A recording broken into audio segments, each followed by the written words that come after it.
क्यामेरामा बोल्ने डरबाट कसरी मुक्ति पाइन्छ? Facing the fear of speaking on camera. नमस्ते साथीहरू, तपाईँलाई हाम्रो युट्युब च्यानलमा स्वागत छ। के तपाईँ हामीलाई क्यामेरामा बोल्न गएकोमा डर लागेको छ? आजको भिडियोमा हामी वैज्ञानिक, मानसिक र दार्शनिक दृष्टिकोणबाट कसरी यसबाट मुक्ति पाइन्छ, यसमा हाम्रो विश्लेषण हुनेछ।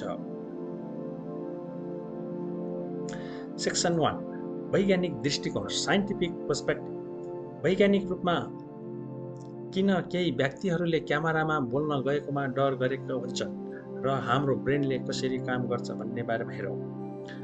डरले हाम्रो ब्रेनमा एक क्षेत्रमा प्रतिक्रिया गर्दछ जुन तपाईलाई सुरक्षित बनाउँछ र हाम्रो डर भनेको एक सुरक्षित अनुभूति हो।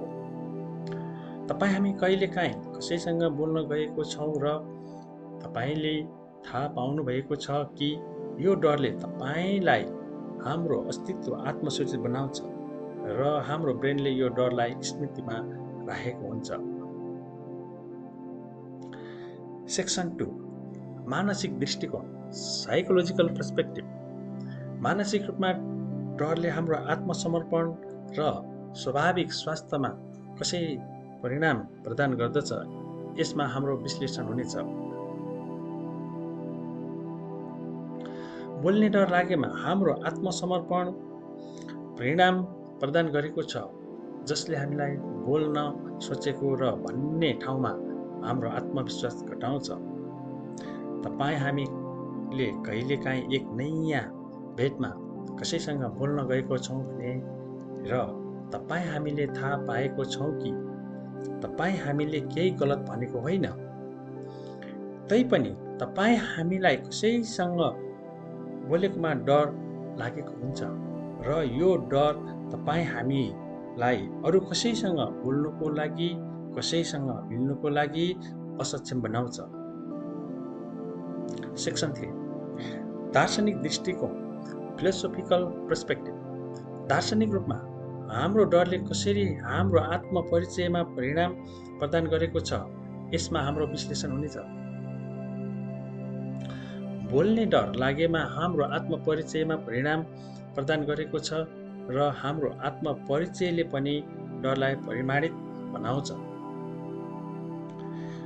हामीले कसैसँग बोल्न जान चाहन्छौँ तर हामीमा आत्मविश्वास नभएकोमा हामीलाई आत्मपरिचयमा समस्या पारेको हुन्छ।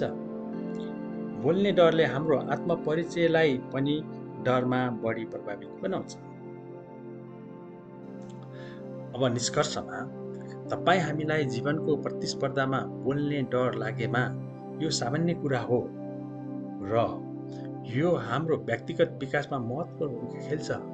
र अर्को कुरा, डरले हामीलाई आत्मसमर्पण र विकास गर्नको लागि प्रेरित गरेको छ र हाम्रो भौतिकता र भौतिक स्वरूपमा साहस गर्दछ।